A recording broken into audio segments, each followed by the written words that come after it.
Qué bien. Buen día, amigos. Buen día tengan todos ustedes. Qué bueno es arrancar la mañana con dos elementos. Uno de la naturaleza, el aguacero que cayó sobre Maracaibo anoche, en la madrugada más bien, que por lo menos refrescó a esta ciudad maltratada, abandonada. Y sucia. Sucia y además de eso... Llena de botes de aguas negras. Llena de botes de aguas negras y además con un calor insoportable. Pero refrescó, la mañana refrescó y nos estamos muy contentos, pero además también con aquello de quítate tú para ponerme yo, que lo tenía ahí, lo tenían ahí los compañeros de las estrellas de Fania. En Venezuela la política también tiene mucho que ver con eso, porque resulta que uno de los grandes problemas que tiene el partido gobernante es que no hay quien, Maduro no se quiere quitar. Le han propuesto varias veces que se quite para ver si le quitamos presión a la situación que vive el país, pero Maduro dice que no se va y que si se va él, se van todos, y entonces no quiere pasarle la silla a otro que gobierne un poquito más flexible. Maduro no tiene salida, Maduro no propone nada y el país pareciera ser que se enrumba hacia su destrucción final. Han acabado con todo, con medicina, con alimentos, con carreteras, puertos, aeropuertos, con las líneas aéreas. Y Venezuela cada día habla más cubano. Oye, Venezuela habla más cubano porque los cubanos no trabajan, no les gusta trabajar. Los cubanos tienen 60 años que Fidel Castro le dijo, aquí no trabaja nadie, nosotros vamos a vivir primero la Unión Soviética, y cuando la Unión Soviética perdió las glándulas mamarias, y les tocaba seguir en lo mismo, consiguieron a Venezuela, que tenía esas glándulas mamarias buchonas, pero da la casualidad que por mucho que haya silicón, las glándulas mamarias pareciera que no recuperan la fortaleza del pasado, es decir, ya no tienen la capacidad de seguir alimentando a los chulos a los chulócratas de La Habana. A los chulócratas que venían a Venezuela como Ramonet, el Champagne, el otro Glover, la Naomi Campbell, que por lo menos ella cobró por su servicio. También hay que reconocer que Naomi hizo una transacción de bienes corporales, pero sí, en un libro que publica Nelson Bocaranda, una entrevista que le hace, un excelente trabajo que le hacen a Bocaranda, deslizan allí que ella dijo que ya vino a Venezuela, que ya vino tú sabes que en Estados Unidos contratan a una figura para entrevistar al Chapo Guzmán, por ejemplo, el Champagne, que es más o menos un chapo, que no un capo, porque los capos tienen más dignidad. Entonces, o un Oliver Stone o a Naomi Campbell la contrató una revista para que le hiciera una entrevista a Chávez. Y ella cuenta que los mejores momentos fueron los de un apartamento en la playa. Vaya usted a saber de qué momento se trata, pero nosotros que vivimos en Venezuela, y que porque vivir en Venezuela y haber sido de alguna manera impulsadores de las telenovelas y del drama, suponemos que la niña, pues, que ya se había ensangrentado con unos diamantes de aquel célebre dictador de Liberia, porque a ella le gustan los dictadores y los que van rumbo a dictadores. Sí. No viene a Venezuela porque ya sabe que hay compromisos de muchos años y peligrosos, porque en Venezuela el elemento que une no es la ideología, sino la complicidad la complicidad y los privilegios. El elemento que une a la clase política venezolana, a la clase política gobernante, es la complicidad, porque el que se mueve enseguida le sacan alguna que otra cosita, y si no se la sacan, se la fabrican.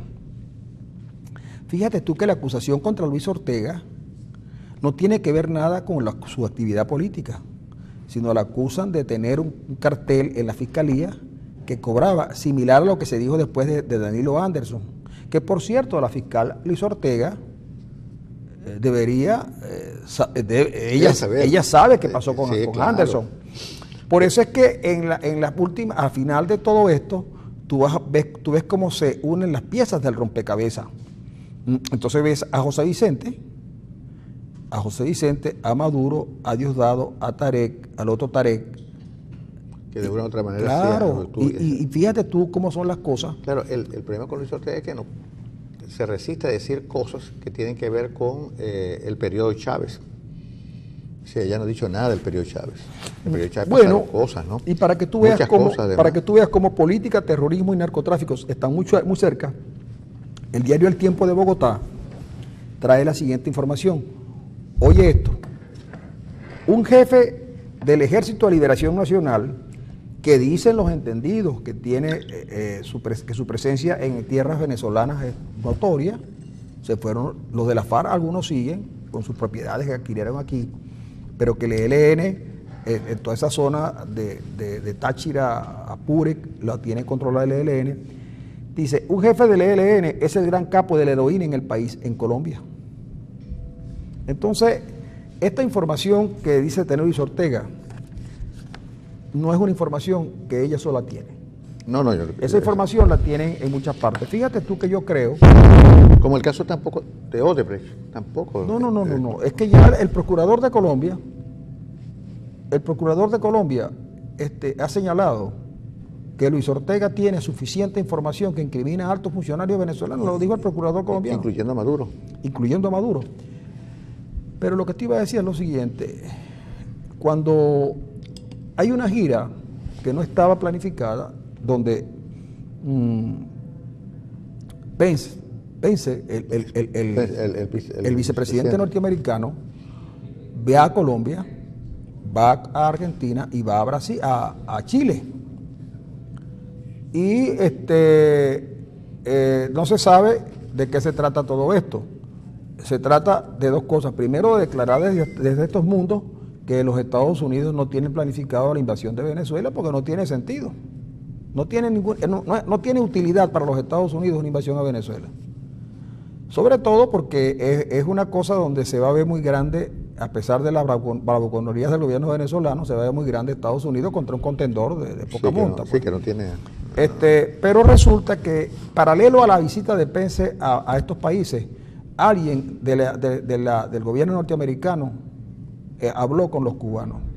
Tú sabes que desde hace muchos años, según lo que cuenta Brian Lader, un agente de la CIA, que era agente de gabinete, no agente de campo, él cuenta que los cubanos desde hace muchos años tienen una reunión todos los viernes de cada mes, el último viernes de cada mes, y que incluso a esas reuniones en sus inicios asistía a Raúl Castro. Pero se siguen haciendo. Pero de todas maneras, la información es que un alto funcionario norteamericano muy discretamente estuvo en Cuba mostrándole algún tipo de información que manejan los americanos por sus fuentes de inteligencia, corroboradas por otros servicios de inteligencia, donde le dicen a los cubanos, mire lo que tenemos aquí y qué se puede hacer en este caso. Resulta que un alto prelado, un hombre que digamos que pudiera ser el segundo interlocutor de Dios en la tierra, que es Parolini, está en Rusia. Y dice desde Rusia que Putin y los rusos pudieran ser factores de diálogo en Venezuela, para favorecer el diálogo en Venezuela. Fíjate tú que le quita preeminencia a los cubanos y se la pasa a Putin. Es posible que tengan mucho que decir los rusos, pero si tú lo unes a las declaraciones de Maduro ayer, en esa rueda de prensa accidentada que tuvieron ayer, cuando dice que Venezuela tiene la fortaleza de los rusos, porque tienen armamento y no sé qué cosas más, el ejército más poderoso de América Latina, lo tiene Venezuela, según dijo ayer Maduro. Entonces todo va encajando. La visita de Parolini a Rusia, Parolini declara que los rusos tienen mucho que decir, Maduro anuncia que tiene las armas, en fin. Y dice así jaquetonamente, pero nosotros vamos a pelear solos, como si fuese fácil traer una división de militares rusos a pelear en las estepas del sur del lago, por ejemplo. Ahora, te fijas, un país como el nuestro, que no tiene veníamos hablando de otra cosa de la aspirina, no hay aspirina, coraspirina no hay, pero no hay acetaminofén, no hay antibióticos no hay que ver lo que cuesta conseguir antibióticos en el país. Es decir, no hay los elementos básicos que una eventual confrontación con el imperio traería como consecuencia, es decir, un país que no tiene hospitales, que no tiene comida, que no tiene medicinas en general, un país cuya infraestructura está totalmente destruida. Es decir, ¿cómo se le ocurre al presidente Maduro e inclusive a uno de los militares, creo que el que habló ayer, no recuerdo quién habló ayer, que dijo que tenía las armas, las baterías antiaéreas eran óptimas para derribar cualquier avión norteamericano? Es decir, primero, que la confrontación militar con los Estados Unidos es una cosa totalmente, es una hipótesis negada. El mundo ha cambiado demasiado para que Estados Unidos se proponga una aventura militar en su patio trasero, una cosa que no tiene ningún sentido, como tú dijiste. En segundo lugar, Venezuela no está preparado militarmente ni siquiera para enfrentarse a cualquier país vecino, pequeño, inclusive militarmente hablando. No porque no tenga las armas, sino porque las condiciones internas del país están tan desmedradas, tan en desmedro, que no tiene cómo confrontar absolutamente ninguna confrontación bélica con ningún país, inclusive vecino, inclusive pequeño. Sí, fíjate que en el día pasado yo oí un audio atribuido a Castro Soteldo, que decía, que es ministro, que decía, Castro Soteldo ha sido un militar muy conocido porque no se guarda nada, dice las cosas, así es militante del chavismo de siempre. Bueno, fue el primero que dijo, uno de los que dijo que claro, que Chávez había que resolver eso rápidamente. Él dijo que en esa cosa que le atribuyen a él, dice que las guerras se ganan con dos componentes. Primero, apoyo internacional y apoyo interno. Y de ambos carece el gobierno. El gobierno no puede, la salida para el gobierno y para los venezolanos es el acuerdo, pero tú no puedes llegar a acuerdo con unos tipos que dicen una cosa y hacen otra. Fíjense lo siguiente, para poner un ejemplo nada más, se la pasan hablando de las bondades del país, se la pasan hablando de que nosotros somos un Estado potencia, y resulta que los altos jerarcas del gobierno sacan a sus hijos y a sus familias al exterior. A estudiar. A estudiar y a vivir. Y a vivir.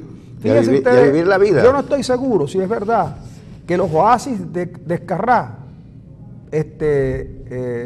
están en Estados Unidos. Pero lo más seguro es que no estén en Venezuela.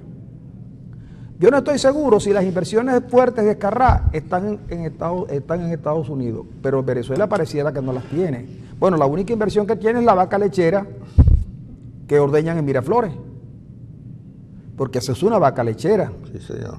Y que tiene menos leche ahora, ¿no? Pero sí, de todas maneras la siguen ordeñando, siguen ¿no? teniendo, hasta sí, sacar. Se la siguen exprimiendo. Pues, la siguen exprimiendo. Entonces, pero resulta que cuando la prensa internacional, y lo que es grave, no desmienten nada, habla de las francachelas en las islas del Caribe, esas islitas, que quién sabe, algún día llegará hasta allá la mirada de los que investigan el tráfico de dinero y de droga. Esas islitas de San Cristóbal y las Nieves, San Vicente y las Granadinas, son lugares para francachelas, y están los videos y las imágenes, o las imágenes del Hotel Ritz, donde algunos familiares de gente muy importante del gobierno disfrutaron durante días. Y entonces, ¿cómo le dicen al pueblo que se inmole pasando hambre y muriéndose por falta de medicina, si ustedes lo que hacen es vivir la vida buena? Fíjense que la gente le llamó la atención que un venezolano en México, era Ciudad de México, sí, le increpara a Rodríguez. No, lo sustantivo allí no es que el hombre increpara a Rodríguez, porque allí a lo mejor el hombre se excede en los insultos, y también la mamá de Rodríguez se excede también en los insultos. Pero resulta que lo que llama la atención es que Rodríguez había dicho hacía pocos días que México era uno de los lugares más peligrosos del planeta. Y sus hijos, ¿y qué hace él haciendo turismo? Pero tiene una hija en Australia y tiene un hijo en México estudiando. Y yo, que también he tenido hijos estudiando en el exterior, y me ha costado mucho poderlos ayudar, Caramba, y yo creo que un alcalde no le da tan, y yo no creo que ese muchacho tuviera bienes de fortuna, porque su papá no dejó bienes de fortuna. ¿De dónde le viene el dinero a Rodríguez? Entonces eso es lo importante. ¿Y cómo es que antes criticaban las colitas en los aviones de PDVSA y ahora los jerarcas del gobierno la utilizan como quieren? Es decir, una cosa se dice y otra es la que se hace. Sí, no hay manera de que ningún funcionario del gobierno que tenga sus hijos estudiando en el exterior en buenas universidades pueda demostrar con su sueldo o con sus ingresos, con sus ingresos normales, con sus ingresos honestos, claro, el pago de semejante tren de vida en el exterior. No puede, chico. Porque ¿sabes qué es difícil? Demostrar con los ingresos que puede obtener la señora Flores o el señor Maduro que sus hijos y sus sobrinos hagan francachelas en Nueva York, por ejemplo, o que se instalen en el Hotel Ritz, que parece ser que la noche cuesta lo que uno puede ganar en 3 años, en 4 años. Es bien difícil, a menos que se obtengan recursos de donde no se deben obtener. Yo creo que en estos 18 años el país ha quedado desmantelado porque hemos tenido una administración de los dineros públicos deshonesta. Yo creo que aquí, como hemos dicho varias veces, la corrupción se instaló como régimen político y donde todos los funcionarios de una u otra manera son cómplices en haberse llenado los bolsillos con dinero que no son de ellos, que son dineros públicos, son dineros del país, y que mientras ellos se dan la gran vida y gozan un pullero, los venezolanos sufrimos las carencias de comida, de alimentos, de inseguridad, de descalabro en los servicios públicos, todas las calamidades que el venezolano puede sufrir. Y que además de eso, el presidente tiene el tupé de decir que en Venezuela no hay problemas con la comida, ni hay problemas con las medicinas, cuando todo el mundo sabe perfectamente que aquí no hay ni lo uno ni lo otro. El presidente queda además desautorizado frente al país cuando dice semejantes cosas, porque el 80% del país vive en condiciones de pobreza. No, chico, pero para hacer, fíjate tú, ¿qué hace? La gente cree que las guerras son simplemente un asunto de la logística militar. Tú puedes tener muchos cañones, muchos aviones y muchas baterías antiaéreas, pero la gente, mire, hasta necesita ocio. Claro, las guerras de estos tiempos son guerras rápidas, guerras relámpagos que no necesitan mucho ocio, pero en la Segunda Guerra Mundial, por ejemplo, en las películas, digo yo, porque yo no estuve allí, sí estuve en Manuel Bracho en la Primera y la Segunda Guerra Mundial, pero yo nunca estuve. Resulta que iban los grandes cómicos y los cartistas y los norteamericanos a atender a las tropas. Y aumentar la moral. Claro, pero para ir tienen que tener, mira, médicos. Y los médicos venezolanos se nos fueron, y las de la Universidad Bolivariana, cuidado. Luego tienen que tener comida, luego tienen que tener repuestos para los equipos, luego tienen que tener repuestos para las armas, porque un fusil se acaba rapidito. Y luego tienen que tener medicina y alimentos. Y entonces yo me acuerdo que Chávez un día le declaró la guerra a Colombia en un evento, que a mí me llamó mucho la atención porque el paisano de la Arena, porque era de la Pomona, sí, cuando Chávez dijo, le vamos a mandar 10 batallones a la frontera colombiana, porque los colombianos acá... Chávez no hablaba cubano. No hablaba cubano. Entonces, el que habla cubano es Delcy Rodríguez. Entonces resulta que cuando los colombianos bombardearon el campamento de Raúl Reyes en Ecuador, Chávez se molestó mucho y entonces dijo que iba a mandar 10 batallones. Cuando iban a mandar los 10 batallones, pregúntenle ustedes a los militares que los tanques no tenían batería. Y yo tengo duda que si los tanques que están no sé dónde van a pasar por la Machiques Colón, eso se viene abajo. Y por el puente tampoco pueden pasar los tanques, porque se quiere el puente abajo. Entonces resulta ¿y dónde están los alimentos? ¿Y dónde están los hospitales de campaña? ¿Y dónde está todo eso? Entonces, claro, hay unos tipos que se la pasan hablando de la guerra y jugando a la guerra y no saben lo que es una guerra. Amenazan porque se sienten seguros. Pero yo les voy a decir lo siguiente. Dios quiera que no nos declaren la guerra a los Estados Unidos. Un segundo, Mario, que aquí me metieron, quítate tú por ponerme yo hoy 10 minutos. Y entonces resulta que Dios quiera que los americanos no vayan a venir para acá y Dios quiera que no le vayamos nosotros a ganar la guerra a los Estados Unidos. Yo lo que más le pido es que los gringos no vengan, porque puede ocurrir, como siempre pasa, que una mala noche, en una guerra, Venezuela le gane la guerra a Estados Unidos, y entonces si es verdad... Ayer le ganaron a los Astros de Houston. ¿Es posible que le gane Venezuela? Ayer le ganaron a los Astros de Houston, y el equipo de los Piratas tenía a los Dodgers, que es un super equipo contra las cuerdas, sí, hasta sexto inning. Sí, entonces no vaya a ocurrir, porque puede pasar que Venezuela en un rush derrote a los Estados Llegue a Unidos. la Casa Blanca en Nueva York. Llega a la Casa Blanca en Nueva York. Igualmente. Nos vamos a la pausa.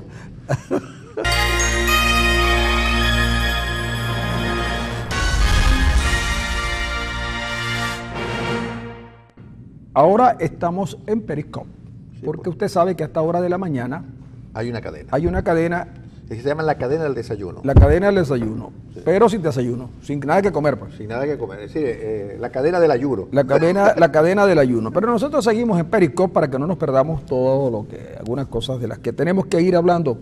Y una de ellas tiene que ver con con Luis Ortega. ¿Por qué con Luis Ortega? Porque Luis Ortega, aquí hay tres elementos que le han hecho mucho daño a lo que una vez llamaron la revolución socialista y lo que una vez se conoció como el socialismo del siglo XXI.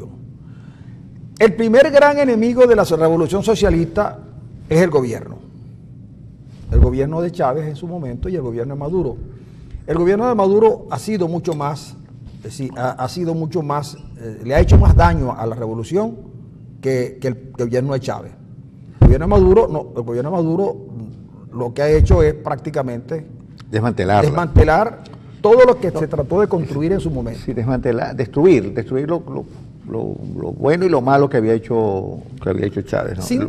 Sin duda que la oposición, viendo la manera como el gobierno fue haciendo las cosas de tan mala manera, que la oposición contribuye a amplificar ese deterioro, y es lógico porque tienen intereses de carácter político. Y un tercer elemento viene dado por miopía desde el punto de vista de cómo compartir el poder.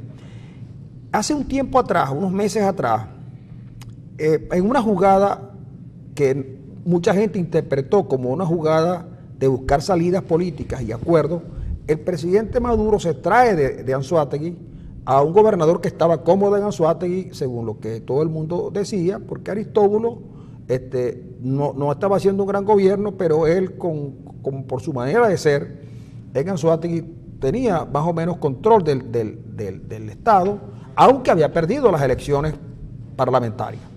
Lo trae a la vicepresidencia y a mucha gente le pareció que esa jugada era interesante porque Aristóbulo podía, dado sus vínculos, porque Aristóbulo es un hombre de lo que llamaron Cuarta República, hombre de la democracia. Es un hombre ladino, ¿no? Además, era un hombre de la democracia y todavía conserva algunos amigos.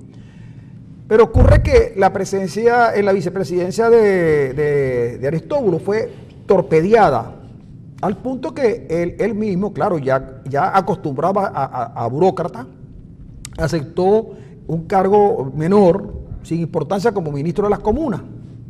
Y luego, tirado por allí, lo recogen para que fuera miembro de esa cosa que llaman la constituyente. Y de allí lo sacan para otra vez ser candidato en Anzoátegui, porque en Anzoátegui no tienen absolutamente nada. Entonces, y llevar a Aristóbulo a la derrota. Porque a Aristóbulo lo van a derrotar y esta vez no va a ser Antonio Ledesma. Ya el que tiene la oposición para derrotar a Aristóbulo lo tiene de sopita. Lo tiene de sopita, sí. Y también lo tenía de sopita Carlos Ortega. Pues bien, en ese reacomodo traen a Tarek El Aissami, que tiene gente, tiene fuerza y tiene apoyo internacional. Apoyo internacional del que le gusta a Maduro, pero que no le gusta a los cubanos. El apoyo que tiene El Aissami le gusta a Maduro, pero no le gusta a los cubanos porque lo vinculan a algo a los que los cubanos no se quieren vincular, que es el terrorismo. Sí. Pues bien, se cierran las cuestiones y entonces en vez de ampliar, lo que hace es que se cierran y comienzan a tratar de pasar alguna factura, y en esa factura intentaron pasársela a Luis Ortega. Lo que pasa es que Luis Ortega, sabiendo que lo que viene es una escabechina, decide enfrentarlo, y en el pugilato, subiendo en intensidad la pelea contra ella, aparece la decisión la desesperación del gobierno de aprobar créditos, apoyo financiero y convenios que necesitaban el apoyo de la Asamblea Nacional, y ahí es donde Luis Ortega le clava las banderillas, le pone las banderillas y comienza el segundo tercio, que es hacer el toreo, las cosas, las artes, la cuestión, y el enfrentamiento se va dando más arriba, ¿no? Ahora Luis Ortega, sabiendo que eso viene, saca los documentos que ella tiene, que ella posee, que son muchos, acumulados durante casi 10 años. Sí, hay muchos aquí. Muchos. Yo tengo, aquí tengo algunos. No, pero algunos. Son muchos y entonces los tiene ahí justamente como espada para dar la estocada final. Yo no sé si será la estocada final porque a veces los muy diestros no consiguen, fallan. Sí. Pero lo cierto es que aún fallando la estocada, el toro queda bastante malherido. Miren, que Maduro haya decidido llamar a Interpol como si Interpol fuera el SEBIN y decirle captúrenme a Luis Ortega. Ayer cuando Luis Ortega llegó a Panamá, de Colombia, hay un video pequeño, pero hay un video mucho mayor donde Luis Ortega llega a Panamá y las fuerzas de seguridad, de seguridad panameña, estaban tan alertas porque se suponía que podía haber un atentado contra Luis Ortega. Igual ocurrió en Colombia e igual ocurre en Brasil, donde Luis Ortega dice que va a contar algunas cosas. Entonces yo me digo, oye, ¿será que el alto gobierno no se ha dado cuenta de la dificultad que tiene el gobierno en este momento para hacer creer lo que dice como verdad? Luis Ortega se convirtió más que una piedra en el zapato. Más que una piedra en el zapato. Yo creo que más bien Luis Ortega es como esas brasas que ponen en el piso para que los tipos que se quieren iniciar en un rito diabólico caminen por ahí descalzos. Sí, solo que el gobierno tiene la piel bien delicada, ¿no? En este momento. Sí, la piel está muy delicada. Ahora, sí. Y yo no sé de verdad, hasta dónde el gobierno puede soportar las denuncias. Hay una denuncia que yo no sé si se hizo, si es verdad o mentira, lo de los 7.000 millones de dólares de este cabrón. Me parece mucho dinero de Ramírez. Ya 7 millones de dólares es bastante. Sí, pero el problema es que según lo que se cuenta y lo que se rumora, la información que tiene Luis Ortega involucra a casi todo el alto gobierno. Mira, desde las notas estructuradas en las que está involucrado Alejandro Andrades, el caso Maletín, Antonini Wilson, está involucrado Rafael Ramírez, la propia familia presidencial, el enriquecimiento ilícito en el que incurrió en la familia presidencial, según dicen que hay documentos de Luis Ortega Díaz que comprueban el enriquecimiento ilícito, especialmente de una de las hijas del señor presidente Hugo Chávez Frías. El caso referendo revocatorio, el Jorge Rodríguez y Tibisay Lucena están hasta el cuello con los documentos que tiene Luis Ortega Díaz. El caso Wally Maclet, donde está involucrado. Pero ya con esos tres está bien. Bueno, hay otros, muchos más. Pero ya está bien, porque ¿qué quieres tú? ¿Matame el corazón? Bueno, mira que yo no he ido a hacerme el examen. Tienes que ir. Mira, está medio mundo involucrado.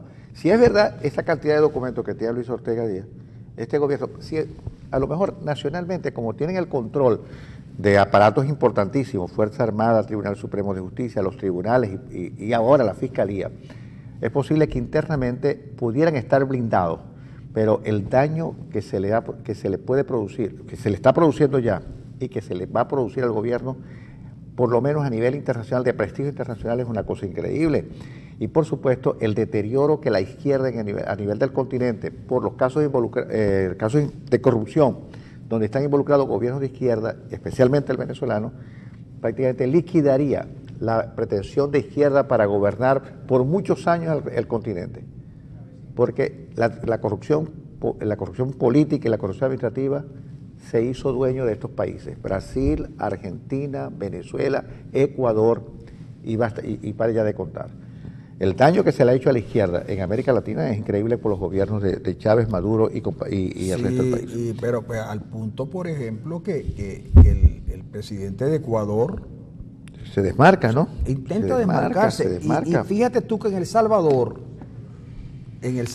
que gobierna un presidente del Frente Farabundo Martí, y que el anterior presidente, que también ganó, Antonio Funes, que también gana con los votos del Frente Farabundo Martí, anda huyendo o está preso, porque el hombre parece ser que muy de izquierda y todo lo demás, pero con esa desgracia que yo digo. Por eso es que yo no quiero que me pongan a gobernar. Porque la gente dice, es que Francisco es un hombre honesto, pero es que yo no puedo decir que sí, porque yo todavía no he conseguido que me pongan donde hay. No, pero yo estoy seguro que si te ponen donde hay, tú desaparecerías.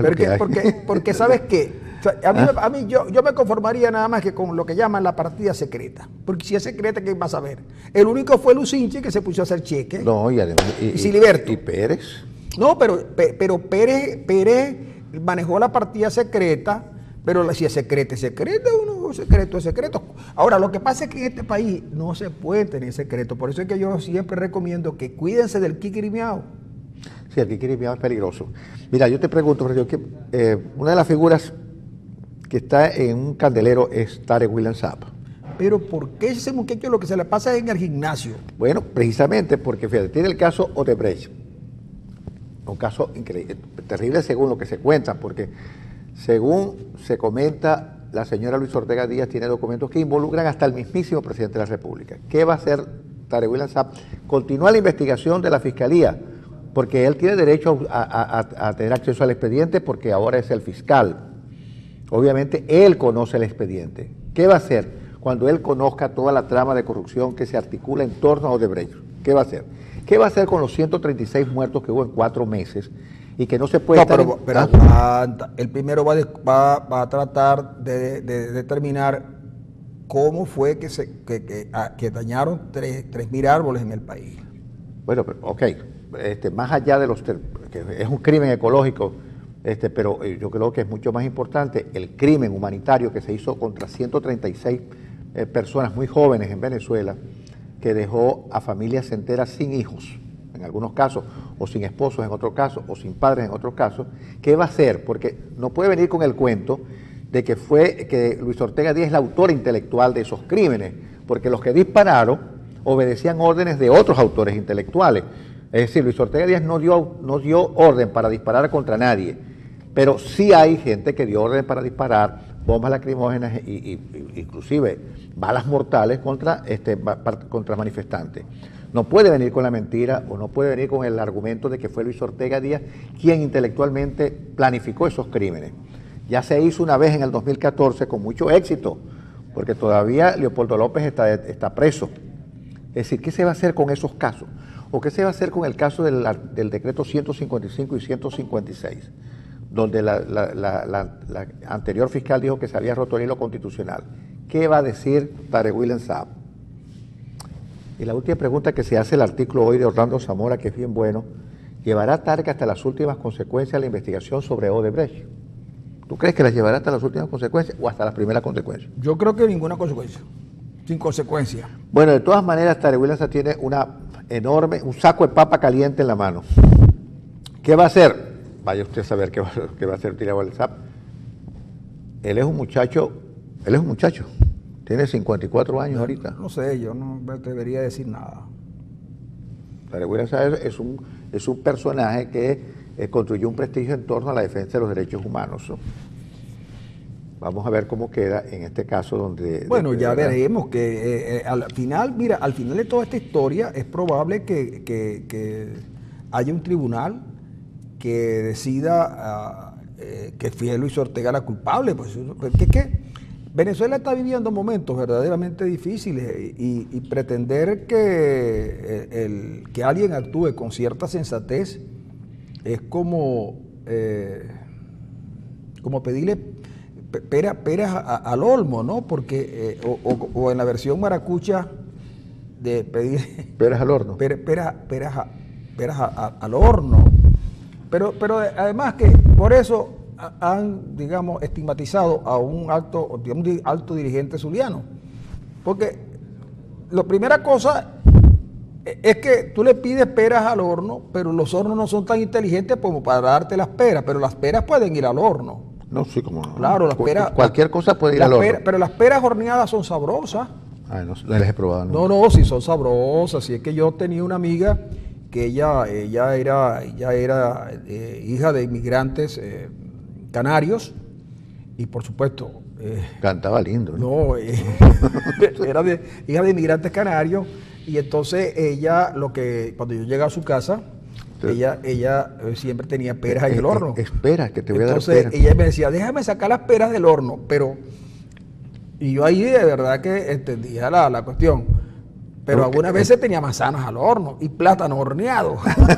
Pero bueno, lo cierto es, amigos, que no se le pueden pedir peras al olmo, pero en este país la justicia no existe, no está. Pues, aquí es un riesgo. Es un riesgo. Es un riesgo. Ahora, es un riesgo. Sí, en este país, como decía que mira, tiene la razón. Mira, pon cuidado. El gobierno y los militares, que son los que gobiernan, metieron presos a unos tipos que andaban manifestando. Manifestando, con una cosa que le decían que era su derecho. Además, apoyados en una cosa que la oposición acordó activar, que era el artículo 350. Los hicieron presos, son civiles, los pasaron para la jurisdicción militar. La sacropoderosa Asamblea Nacional Comunal decidió que los civiles tenían que ser juzgados en tribunales civiles. Y no, los militares no le hicieron, están en los militares, no le hicieron caso a la cosa esta, que ellos mismos dicen que es importante, y no le hicieron caso, siguen juzgando a los civiles en tribunales militares. Mire, aquí en Maracaibo hay unos tribunales militares por ahí por la zona del Paraíso. Y en esa zona ve uno de los padres de familia, las señoras, en el frente, esperando a ver qué saben de sus hijos. Oye, unos muchachos que salieron a manifestar, como salimos muchos, y como salieron muchos de los que hoy gobiernan. ¿Usted cree de verdad que cuando Jagua y compañía salían a manifestar ahí frente a las Tres Gracias, que lo hacían todos los viernes hasta las 4 de la tarde, el gobierno no sabía? Hubo una vez en el gabinete de Caldera que propusieron agarrarlos a todos. Con la buena suerte que en ese gabinete, para ellos, había gente de izquierda que dijo, bueno, déjanos tranquilos, porque efectivamente que tenían controlados los daños. Salían todos los días, todos los jueves salían a quemar cauchos hasta las 5 de la tarde. Hasta las 4 de la tarde. Sí. Después se iban por ahí para los lados de Sabana Grande, para el Chicote, para los otros y tal, a pasar su rato. Sí, la conozco. Sí. Entonces, esos mismos caballeros ahora, todo el que manifiesta y dice algo es enemigo. Y ayer vimos una cosa en la rueda de prensa de Maduro, cuando yo me voy a instalar, porque llegué tarde a la situación, entonces resulta que han suspendido la rueda de prensa, porque parece ser que el corresponsal de Reuters lo hicieron correr. ¿Por qué? Porque estaba grabando la conferencia, la rueda de prensa. Una rueda de prensa donde solamente hablaba Maduro. Entonces yo digo, oye, no contento con todo el aislamiento en el que están en el mundo, que por cierto, Panamá ayer acordó que los venezolanos que lleguen a Panamá tienen que tener visa panameña, si no, no van a entrar. Y dije yo, caramba, cuando los Estados Unidos se metieron en Panamá, los panameños corrieron y una buena parte se vinieron a Venezuela y nadie les pidió visa y nadie les pidió nada, ¿vale? Ahora que los venezolanos están en desgracia, oye, en todas partes nos piden visa hay un maltrato, y nos miran mal, ¿vale? Hay un maltrato a los venezolanos, especialmente, fíjate, en Bogotá hay un maltrato a los venezolanos, en Panamá ayer, por cierto, un amigo que trabaja conmigo en el posgrado de economía tuvo que venirse porque el maltrato fue hasta físico, además, contra ese muchacho, de los panameños. Así que mira, hemos llevado palo adentro, palo afuera. Lo que pasa es que unos duelen más que otros, de verdad que sí. Así que bueno, el gobierno ha tenido éxito hasta ahora, relativo éxito con el asunto de la constituyente, porque ha puesto a la oposición un poco a la defensiva y la agenda la está escribiendo el gobierno, la elabora el gobierno. Pero mira, hay algunos tiros que le pueden salir por la culata. Por ejemplo, el llamado a las votaciones regionales, si es que se producen y si es que se realizan, ya la oposición, con muy contadas excepciones, como María Corina Machado, Smith, no Amos, sino Roberto Smith. No, está bien con las elecciones. ¿Roberto Smith? Sí, también, sí. ¿También? Bueno, hay excepciones muy contaditas que se oponen a las elecciones regionales. Pero el caso es que el voto se va a convertir en un acto masivo de protesta. Como debe ser. Exactamente. Además, como dice un articulista hoy, con un costo muy bajo, porque va a ser difícil que el gobierno saque los tanques para oponerse, supongamos que a 9 millones de venezolanos que van a votar contra él. Porque no hay excusa para repeler a 9 millones de venezolanos que van a votar por los candidatos de oposición para las gobernaciones, sea quien sea. No hay excusa. Es decir, el costo es muy bajo porque no van a haber muertos ese día, como ha habido en estos 4 meses anteriores. Así que la gente tiene que ir a votar porque el voto es, como la película, el arma mortal contra la dictadura. No hay otro camino. Podemos estar acompañados de la presión de la calle y de la presión internacional, pero el voto es la vía. Y no se deje desesperanzar. El voto es el camino, acompañado como complemento de presión en la calle y de la presión internacional, que es bienvenida donde esté. Pero el voto es la vía. El voto es quien pone al gobierno a la defensiva y a tener que explicar por qué tiene que implementar una dictadura. Así que de eso se trata. Mira, y que el gobierno va a hacer todo lo posible por financiar en periodo electoral un nuevo DACASO, como dicen por allí. En el 2015, el gobierno invirtió 9.000 millones en gasto social a través de PDVSA y le dieron una pela. Ahora va a volver exactamente a ocurrir lo mismo. Peor aún, porque PDVSA está desmantelada. Pero es que no solamente eso, sino que mira, ayer, te voy a contar esta anécdota rapidito, porque ya ya quieren que nos vayamos para la 94.7. Allá sí nos reciben bien, la 94.7. Allá nos reciben bien, mucho cuidado. Mire que allí también hay unos estudios de televisión. Mucho cuidado, que aquí ya entre Manuel y Edixon todos los días nos pasan, nos molestan, y ve que allá en la 94.7 también hay estudios de televisión. Digo yo, pues. Bueno, pues. Estoy hablando, pues. No estoy diciendo nada, hermano, no estoy... ¿No estás amenazando? No estoy amenazando, pero es que Manuel... Pero lo que te iba a contar es lo siguiente. Ayer yo fui ayer a un banco, el banco más importante del estado Zulia. Fui a depositar. Cónchale, no me digas. Porque tenía que pagar. Ah, te creo. Sí. Arroz. Y entonces, bueno, hago mi cola. Hice primero la cola de la cuarta edad, de ahí me sacaron. Hice la cola de la tercera edad y también me sacaron, pero porque era demasiado viejo. Es decir, porque uno está en ese proceso de tercera y cuarta, entonces uno no sabe dónde está. Déjame decirte que según los datos, según las estadísticas, tú eres adulto mayor. ¿Y sabes qué? Ajá. ¿Sabes cómo saben si uno es de la tercera o de cuarta edad? Le preguntan, ¿qué viene a hacer usted al banco? Entonces alguien anota tal cosa, a depositar. Como a la media hora te pregunta, ¿y usted qué viene a hacer al banco? No sé. Ah, entonces usted es de la cuarta edad. Usted es de la cuarta edad. Porque a veces uno entra al banco y se le olvida qué va a hacer. Porque pasa mucho tiempo dentro del banco, hasta sí, 3 horas. Claro, pero entonces te cuento que la señora, muy cosas, yo por supuesto, como siempre, logré hablar con la gente y ahí trabajé un rato divirtiendo a la gente con algunas cosas. Pero la gente quería hablar mal del gobierno. Y yo me negué a hablar mal del gobierno, porque yo donde quiera que voy y veo que la gente está hablando mal del gobierno, hablo bien del gobierno. Pues, ayer casi que me cuesta que... Te cuesta la vida. Pero resulta que ayer estaban cobrando las pensiones los señores mayores, muy mayores de edad, las señoras y tal. Y sabes que en el banco solo habían billetes de 20. Y de 10. Aguanta. Cuando llega un señor que está allí, un señor que va a cobrar, estaba en la cola de los que no estaban en la tercera edad. Resulta que le dice la cajera, ya no hay billetes de 20, lo que hay son de 10, si quiere se los lleva. Y mire, y solo le vamos a dar 10.000 bolívares. Pero mire, es que yo tengo que pagar. La cajera le hizo así, mire, ponga la cámara. El tipo se molesta, ¿no? La cajera, aquel poco de cosas. El tipo cogió y de mala manera y se metió por aquí, por allá, pero le quedó una paca que no había dónde meterse, la rompió y la tiró, la tiró. Y la rompió una paca de no sé cuánto, sería 2.000 bolívares, no sé cuánto, pero los tira. Y habían como 100, 80 personas en el banco. Oye, lo que me llamó la atención es que nadie se no es que el banco tuviera solo billetes de 10, porque es lo que siempre tienen. No es que las cajeras estuvieran más odiosas que de costumbre.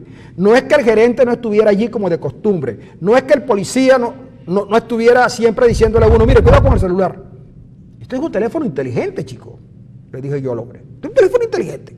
Entonces, oye, sino que el hombre tira los billetes y nadie recogió uno. Porque no vale nada, chico. Sí, pero nadie recogió uno, pero que era papelillo. Y yo dije, bueno, yo te advierto que yo sí tuve que recoger uno, pero me aguanté, ¿no?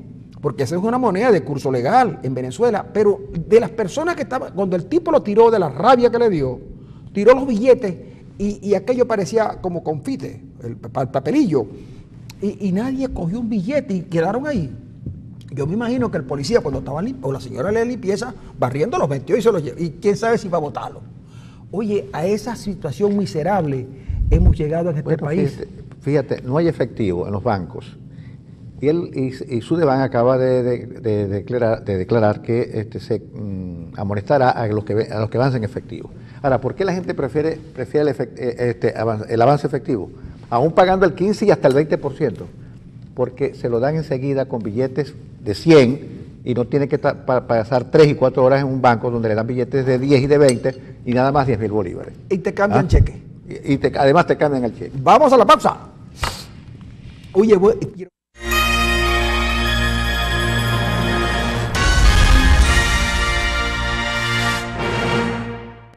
esa es una buena gaita, pero... Oye, ya empezó la temporada gaitera. Es una buena gaita, pero es necesario que la podamos oír mejor. No se oye bien, no está... Algo le falta a la gaita. ¿Y qué te parece a ti la temporada gaitera abrir con Despacito? Oye, yo quisiera que me pusieran en la gaita del año. Colóquenme ahí la gaita del año, que va a ganar este año. Claro, este año, con Cardenales el éxito, Despacito, cuando lo consigan, un poquito de Despacito, con que de verdad que la gaita logró traspasar la frontera. Y me digo yo, ¿qué dirá Astolfo? ¿Qué dirá Ricardo? Eso no dice nada, Francisco. No obviamente dirán, que no. No pueden decir nada, pero de verdad que, y así tiene que ser, porque, unos conjuntos gaiteros que ya no pueden tocar.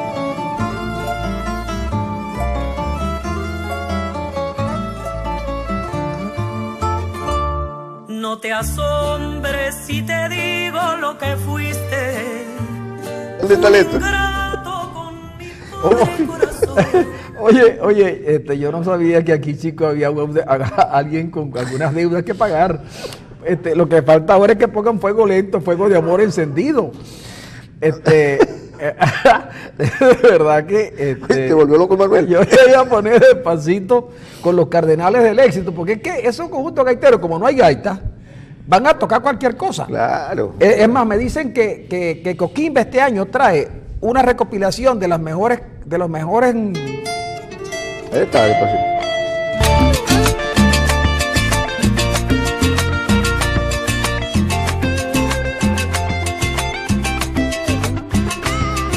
Sí, sabes que ya llevo un rato mirándote.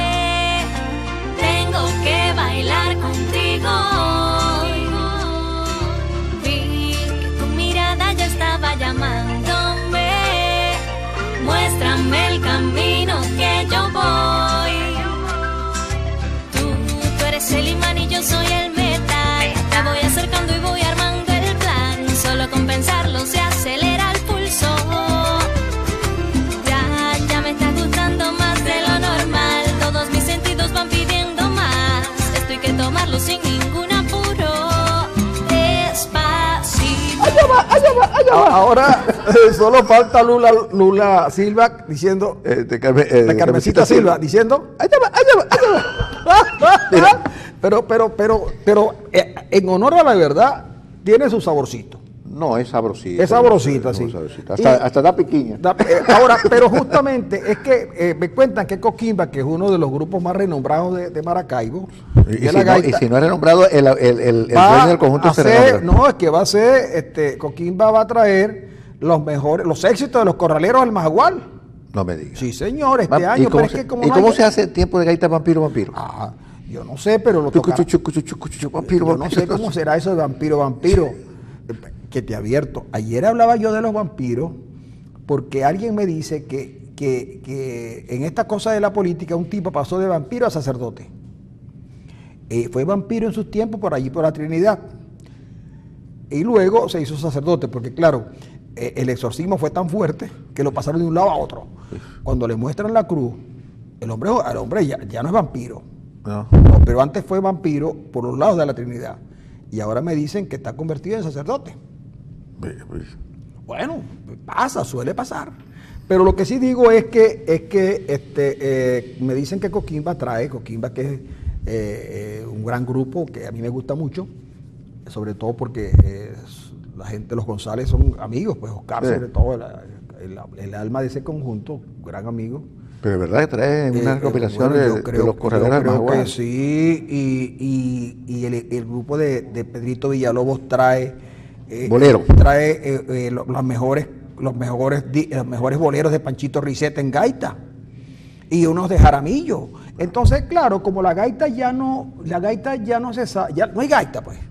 Entonces los conjuntos gaiteros tienen que tocar algo, ¿no? Tienen que comer. Y no, tienen que tocar algo. Entonces iba de Cardenal ya, por ejemplo, empezó con Despacito. Despacito, yo te dije ayer que tenía 3 billones de visitas, es decir, lo que hizo la gente de Cardenales fue presentar una opción de mercado, porque el tema está bien tocado, es una curiosidad, la toca un conjunto gaitero con algunos instrumentos de gaita, y es una curiosidad y la gente comprará el disco para oír esa cuestión. Nadie ha dicho que es una gaita, la gente de Cardenales no lo ha dicho, nadie ha dicho que es una gaita. Los puristas de la gaita que deciden no difundirlo, pueden hacerlo, tienen toda la libertad de hacerlo, y a la gente que le gusta la canción y que ha visitado 3 billones de veces la página web de Daddy Yankee y Luis Fonsi, también pueden escucharlo. Aquí hay libertad de elegir en esas cosas, hay libertad de elección. El día que perdamos la libertad de elegir esas cosas banales, totalmente, no son decisiones de vida o muerte, ahí sí es verdad que terminamos por fregarnos, porque ya no podemos elegir a nuestros gobernantes, pero si tampoco podemos elegir tonterías como esa, entonces sí es verdad que estamos en una dictadura que no solamente la impone el gobierno, sino que se impone desde la sociedad civil. La gente tiene libertad de elegir lo que quiera escuchar, lo que le dé la gana, y sin juicios a priori, que eso no es gaita y que por lo tanto no voy a oírla ni a difundirla. No, eso es un problema que no tiene nada que ver con la libertad de elegir que tiene la gente. Mira, lo que sí me preocupa, Francisco, es que el presidente dicen que prepara un nuevo DACASO, inclusive que cuando se refiere a que la gente lo que quiere es colchón, la gente tendrá colchón, ahí me preocupa, porque también debería darle condón, porque la gente quiere colchón. ¿Por qué el presidente dice que la gente quiere colchón, chico? ¿Será que prepara un nuevo DACASO? Yo no sé, chicos, yo creo que lo que quiere la gente, en principio en el Zulia la gente quiere, mira, que se restablezca como debe ser el servicio de energía eléctrica.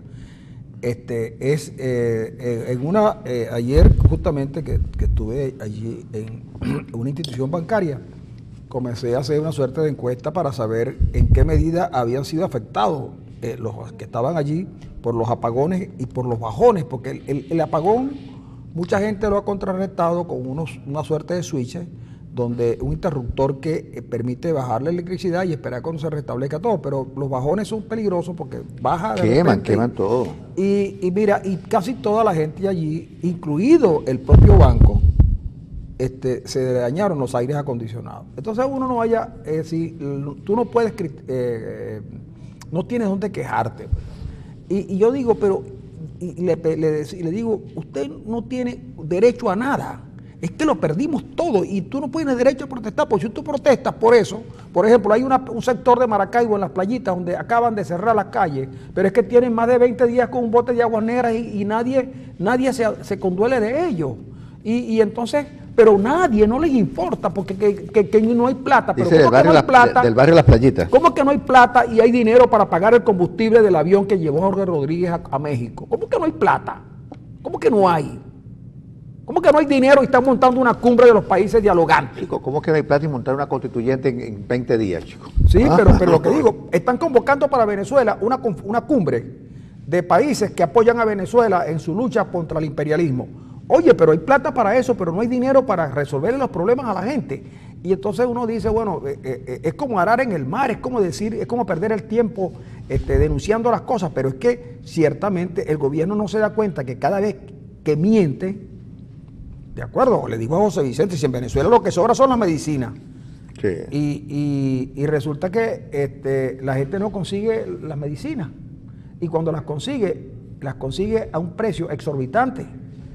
Porque de Colombia, miren, Maracaibo venden medicinas que el gobierno colombiano distribuye en su servicio de asistencia gratuita a la gente, y en Maracaibo las venden y no tienen el pudor. Yo tengo en mi poder una caja de un producto colombiano que dice solo para ser suministrado gratuitamente, y aquí en Maracaibo lo venden. ¿Y qué podemos hacer? Dígame qué podemos hacer si necesitamos la medicina. O por ejemplo las leches maternizadas. ¿Cómo hacen los muchachitos? Mira, y hay una cosa que se está discutiendo hoy en día, que está pasando por debajo de la mesa, pero que es sumamente peligroso en un país donde la justicia se ha politizado y donde verdaderamente no hay justicia. Se piensa elevar la pena a 50 años de cárcel. Eso equivale a la pena, a la cadena perpetua. Es la propuesta de Michael Moreno, a la Asamblea Nacional Constituyente, elevar la pena a 50 años. La traición a la patria. No, es la traición a la patria. El robo de vehículos, eso le van a bajar, el robo de vehículos, asesinatos, eso lo van a bajar a 10 años. Para compensar. Porque lo que se aumenta por un lado se baja por otro.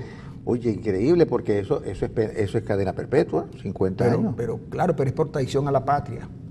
Imagínate. Bolívar era peor. Bolívar los fusilaba. Porque de verdad. Esto es bueno, Arena. Los derechos son progresivos, no se puede ir para atrás, de verdad que sí. Yo creo que, mira, tenemos obviamente, sin pena de decirlo, una dictadura y dirigido desde la Asamblea Nacional Constituyente, quizás no tantos, quizás más bien desde el poder militar, que es capaz de dejar a civiles presos en tribunales militares, a pesar de que la Asamblea Nacional Constituyente ha dicho que lo debería. Aquí le leo a Damaso Jiménez, que dice, gobierno compra 36 aviones de combate a Suecia. ¿A Suecia? 36 aviones de combate. Esos aviones se hacen los suecos. Bueno, yo no sé, pero las comisiones ahí siguen siendo buenísimas. Por eso es que Venezuela, en lugar de comprar medicinas y permitir que lleguen alimentos, a disponer dinero para la importación de alimentos, dispone dinero para importar aviones. Mira, aquí me dicen que no es cierto que Coquimba vaya a traer los éxitos de los corraleros de Majagual. Bueno, a mí eso lo habían informado. Ustedes que yo aprovecho para desmentir entonces esto. Y también me dicen que Pedrito Villalobos no está en Venezuela, que el grupo Estrellas de Colores está disuelto, que toca nada más en cuestiones familiares, y que el disco de boleros en tiempo de gaita tampoco se ha hecho, y que Pedrito Villalobos está cantando canciones venezolanas en República Dominicana. Bueno, aquí me están escribiendo que se anuncia el cono monetario para el mes de diciembre. Pero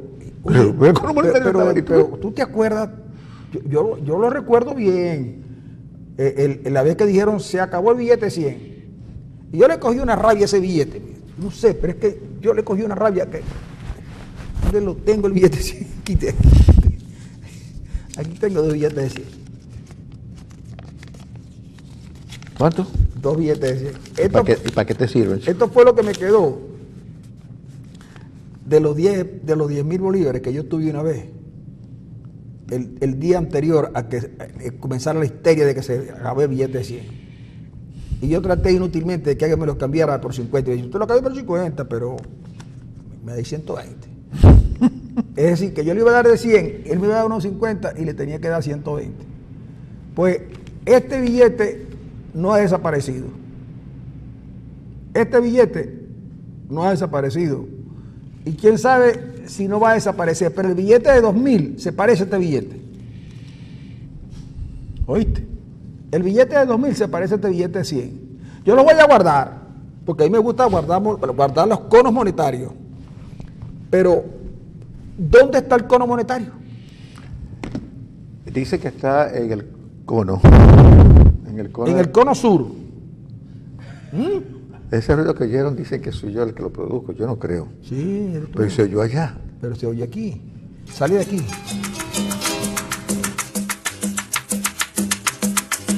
Suspiros que de mí salen y otros que de ti vendrán. Suspiros que de mí salen y otros que de ti vendrán. Se encuentran por el camino que de cosas se dirán. Hay fuego lento, fuego de amor encendido, fuego de amor encendido. No, chicos, esto es un saboteo. Ayer estuvo Lila Morillo en la presentación de la candidatura de Belín en el Palacio de Eventos. Mentira. Sí, señor. ¿Sí? Claro, a propósito de eso, Fuego Lento. Vino a cantar y Fuego Lento.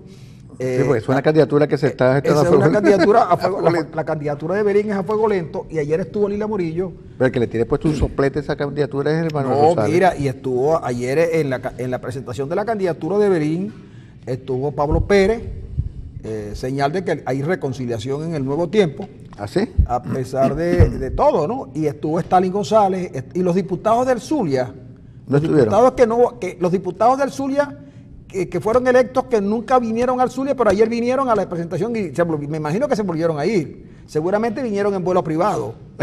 Los diputados. No, chicos, si esos diputados no cobran, esos diputados no tienen viáticos. Pero esos precisamente diputados se irían en vuelo privado, porque aquí no están, ellos no están en Maracaibo, porque ajá, si no les pagan y si no van a Caracas porque no tienen cómo irse, porque no hay pasaje, ¿dónde se meten ellos?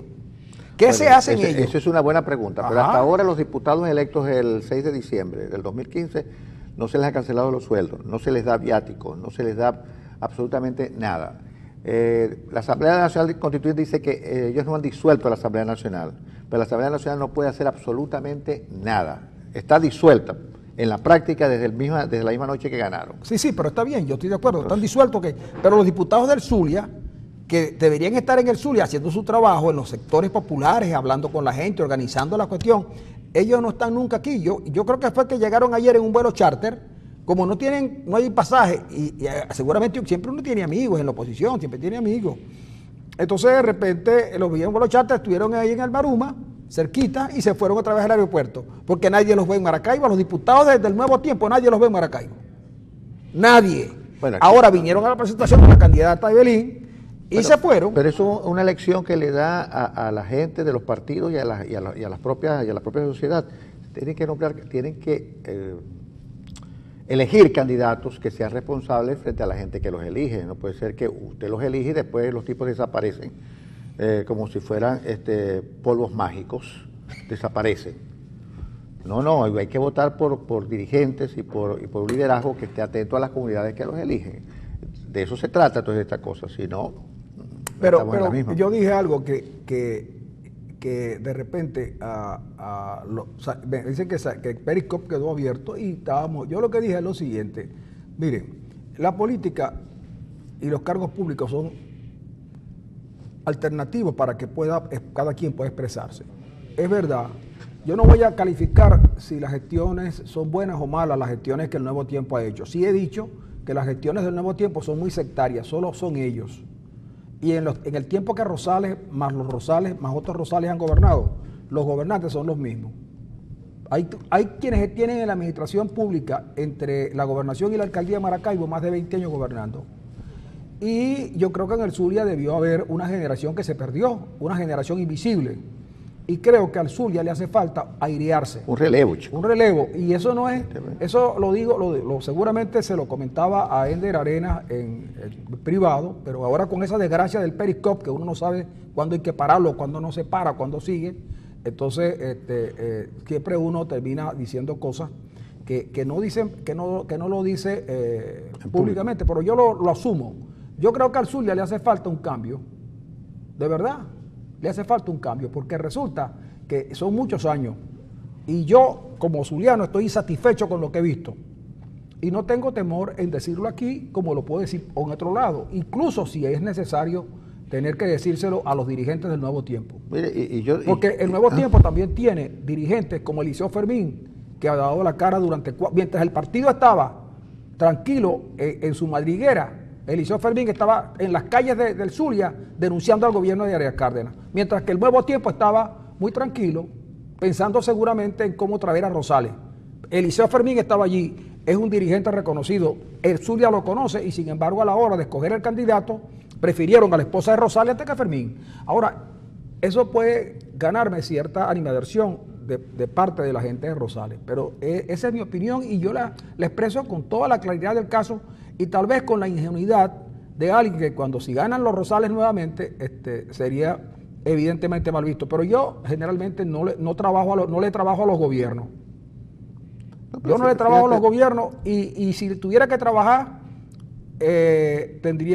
haría bien mi trabajo, pero como no me llaman y tampoco le estoy pidiendo, y creo que si quien enfrenta a Evelyn es Guanipa, y Guanipa propone una salida por lo menos de cambio interesante, yo no veo, pero no solamente está Guanipa, está también Carlos Alaimo, que más allá de las cosas, de lo que se dice interesadamente y en una guerra permanente que le tienen, pudiera hacer una buena gestión, porque Alaimo ha demostrado como empresario que ha sido eficaz. Sí. Pero yo tengo una cosa, Francisco, yo te apoyo en ese sentido. Yo creo que aquí necesitamos un cambio democrático. Nosotros le exigimos al chavismo cosas que después nosotros internamente, la oposición internamente no hace. Pedimos relevo, pedimos cambio, pedimos nuevas figuras, nuevos liderazgos, nuevas caras, y resulta que seguimos eligiendo a los mismos de ayer. Yo creo que es necesario producir un cambio profundo en la manera de hacer política, en la manera de dirigir la gestión pública, en la manera de dirigir de verdad con eficacia, eficiencia, con competencia la administración pública. Yo en lo particular, igual que tú, no estamos contentos con lo que se ha hecho en la ciudad, por ejemplo. Claro. Una ciudad abandonada, que tiene una maldición gitana encima, sucia, oscura, con aguas negras, con inseguridad. Entonces necesitamos una gerencia más eficiente, más eficaz. Así es, y lo que nos están ofreciendo no es lo mejor. Amigos, nos vamos a tener que despedir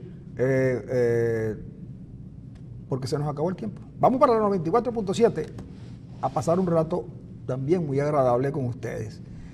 Mañana, jueves, regresamos a la misma hora y en este mismo canal Global TV.